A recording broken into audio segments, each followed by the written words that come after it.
Olá, eu sou a professora Amanda Mozara e essa é a nossa disciplina de Direito Constitucional.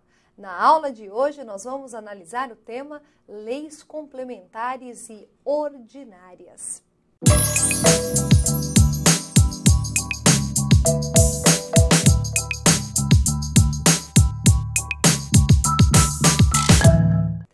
Muito bem, vamos começar então a falar do tema Leis Complementares e Ordinárias.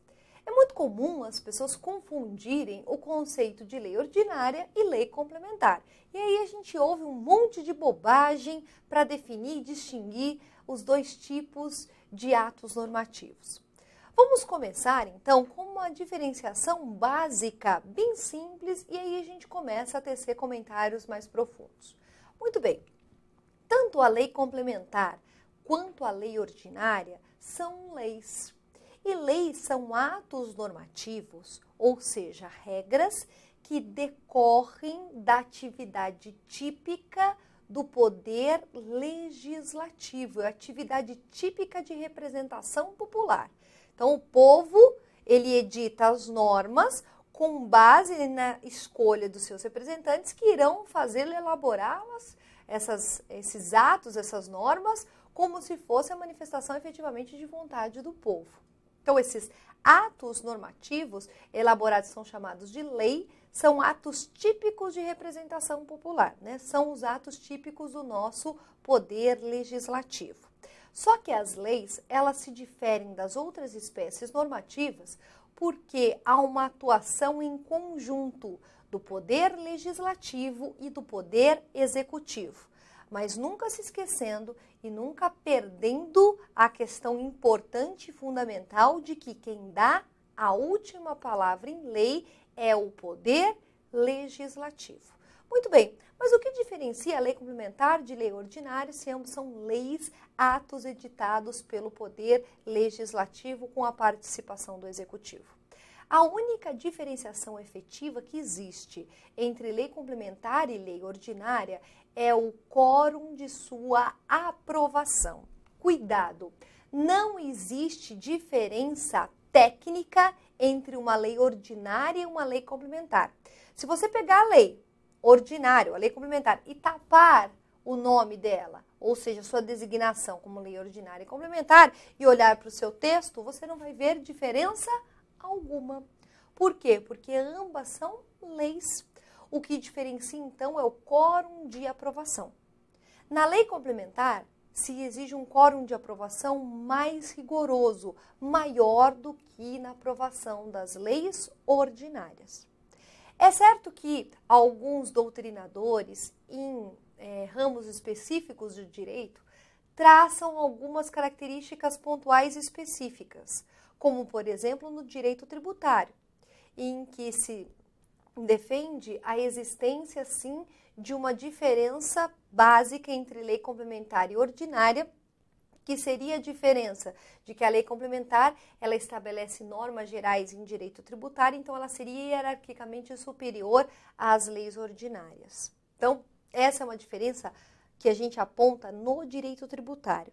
Propriamente no direito constitucional, não há diferença entre lei complementar e ordinária. Não há uma regra absoluta de quando tem que ser lei complementar e lei ordinária. Então, professora, quem escolhe? O próprio Constituinte. A própria Constituição escolhe temas que ela quer que seja mais difícil de ser aprovado e outro que vai ser mais fácil de ser aprovado. Então, tema que o Constituinte escolheu ser mais difícil vai ser por meio de lei complementar. E temas que são mais fáceis, ou seja, a regra geral, será por lei ordinária. Então, não confunda, não existe tecnicamente uma diferença, muito menos hierarquia entre lei complementar e lei ordinária no texto constitucional. Muito bem. Então, a lei, ela é o estudo base para a gente analisar o processo legislativo constitucional. O processo legislativo constitucional, então, ele tem todo o seu regramento e ele começa com a iniciativa desse ato normativo, ou seja, o projeto de lei apresentado. Essa iniciativa de apresentação do projeto de lei está prevista no artigo 61 da Constituição. Posteriormente, nós teremos então a discussão deste projeto de lei, que se dará inicialmente nas comissões, que estão previstas no artigo 58 da Constituição. Depois dessa discussão, vai ser levada a plenário essa lei para fins de votação. E a votação e o seu regramento está previsto no artigo 65 da Constituição. Após aprovada, esta lei será encaminhada para o Poder Executivo por meio de seu chefe. Aí eu tenho a sanção ou veto previsto no artigo 66 da Constituição e aí, eventualmente, a promulgação, publicação, para que só aí a lei comece a produzir efeitos e esteja valendo no mundo jurídico. Muito bem, é isso então que a gente vai estudar agora, começando com a iniciativa. Cuidado, hein? A iniciativa que vale tanto para a lei ordinária quanto para a lei complementar. Quem pode, então, apresentar um projeto de lei perante o Legislativo em âmbito federal, ou seja, o Congresso Nacional? O artigo 61 nos diz. Então, são eles os legitimados. Primeiro, qualquer membro da Câmara ou qualquer membro do Senado, ou seja, um senador, um deputado pode apresentar um projeto de lei, em número singular mesmo, um só, individual. Diferente das emendas que eu preciso de 1/3, ou seja, de 33,3%. Então, é muito mais do que para apresentar um projeto de lei complementar ou lei ordinária. Então, qualquer membro da Câmara ou qualquer membro do Senado Federal. Também qualquer comissão, tanto comissão da Câmara, quanto comissão do Senado, quanto comissão do próprio Congresso, que seria uma comissão comum das duas casas. Então, as comissões, por exemplo, Comissão de Constituição e Justiça, ela tem, assim, essa iniciativa de apresentar um projeto de lei perante o Legislativo Federal. Então, primeiro, legitimado. Segunda categoria, Presidente da República. Então, o Presidente da República também tem essa iniciativa de apresentar leis complementares e ordinárias perante o Congresso. Também temos Supremo Tribunal Federal. Então, os membros do Supremo, os ministros do STF, têm esta prerrogativa. Também os tribunais superiores. Quem são os tribunais superiores? Temos o STJ, o Superior Tribunal de Justiça, temos o TST, que é o Tribunal Superior do Trabalho, o TSE, que é o Tribunal Superior Eleitoral, e também o STM, que é o Superior Tribunal Militar. Também temos como categoria de legitimados o Procurador-Geral da República, que é o chefe do Ministério Público da União, conhecido como PGR. E, por fim, os cidadãos. Cidadãos no plural. Cidadãos no plural. De novo, um cidadão só pode apresentar um projeto de lei perante o Congresso? Não. Só um grupo deles, né? Ou seja, na forma e no caso que a Constituição estabelece. E a Constituição estabelece, sim, aqui a legitimidade dos cidadãos, o que nós chamamos de iniciativa popular. Quais são os requisitos da iniciativa popular? Vamos ver isso já, para a gente já matar o tema? Como que nós, cidadãos, podemos apresentar um projeto de lei perante o Congresso Nacional? Precisamos reunir 3 requisitos. Quais são os requisitos constitucionais? Primeiro requisito, 1% do eleitorado nacional, 1% do eleitorado nacional, e esse 1% deve estar distribuído em 5 estados da federação, 5 estados da federação, e cada um desses estados representados por 0,3% de seus respectivos eleitores. Então, vamos de novo, 1% do eleitorado nacional, em 5 estados da federação, cada um deles com representação de 0,3% de seus eleitores.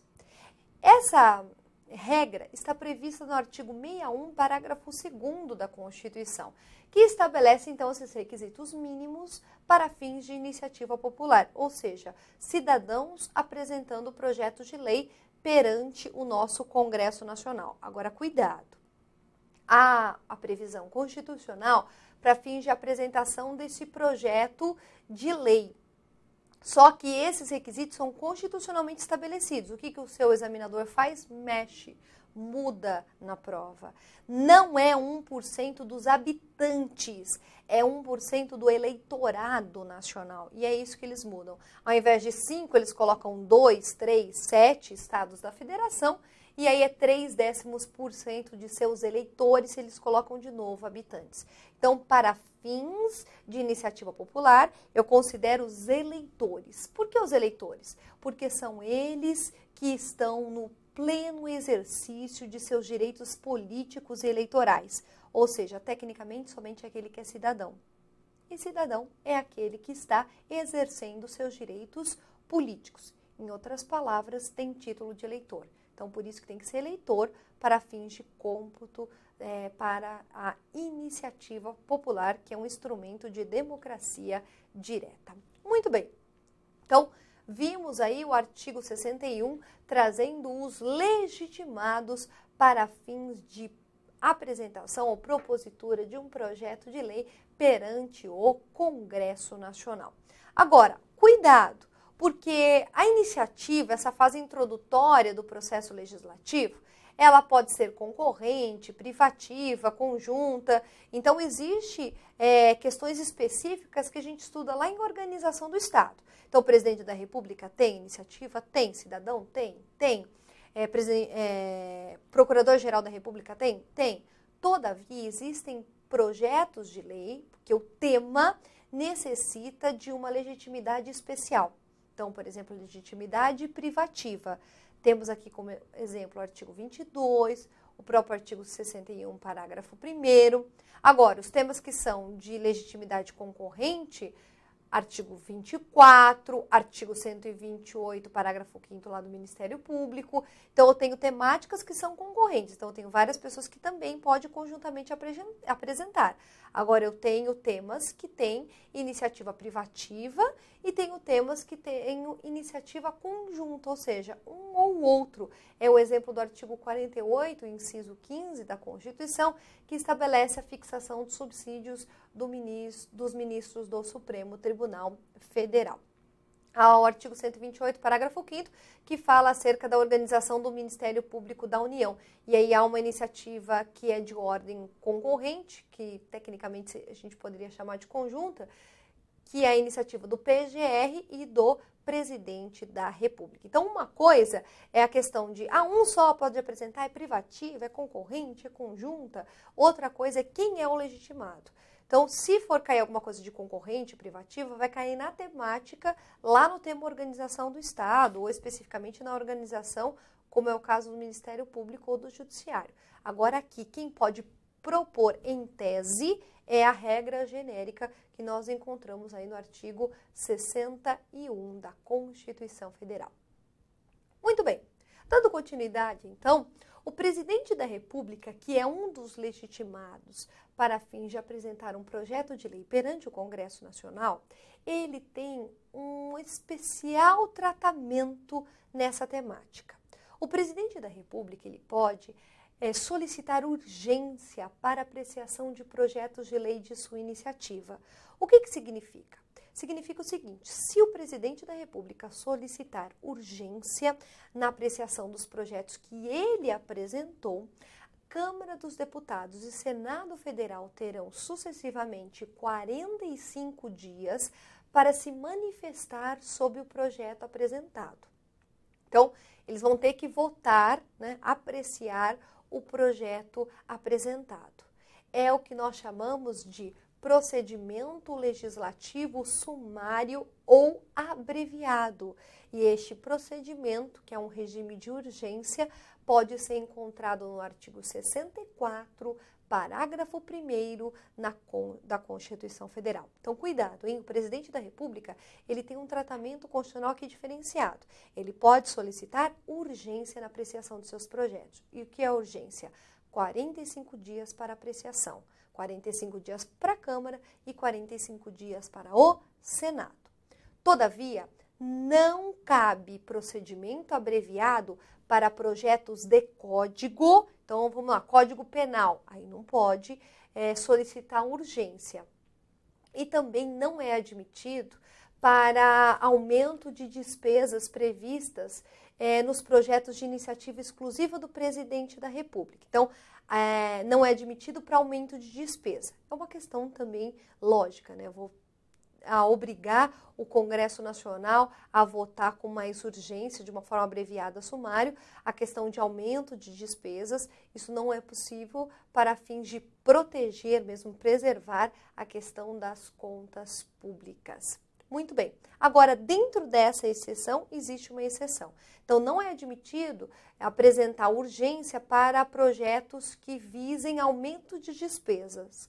Agora, se esse aumento de despesa está previsto expressamente no próprio plano plurianual, já conta lá uma emenda que estiver de acordo com o plano plurianual. Aí sim, tanto o PPA, né, que é o plano plurianual, quanto a LDO, quanto a própria LOA, se for a apresentação de uma emenda que esteja já de acordo com os instrumentos financeiros, aí excepcionalmente se admitiria esse procedimento de urgência. Mas isso é excepcionalíssimo. Regra é que para a questão de aumento de despesa e para votação de códigos, não se admite essa solicitação de urgência pelo Congresso Nacional. Espero que você tenha gostado dessa aula e convido você para assistir a nossa próxima aula, em que a gente vai dar continuidade à análise do tema Processo Legislativo de Leis Ordinárias e Leis Complementares. Se você gostou dessa aula, compartilhe e eu espero você no nosso próximo encontro. Até lá!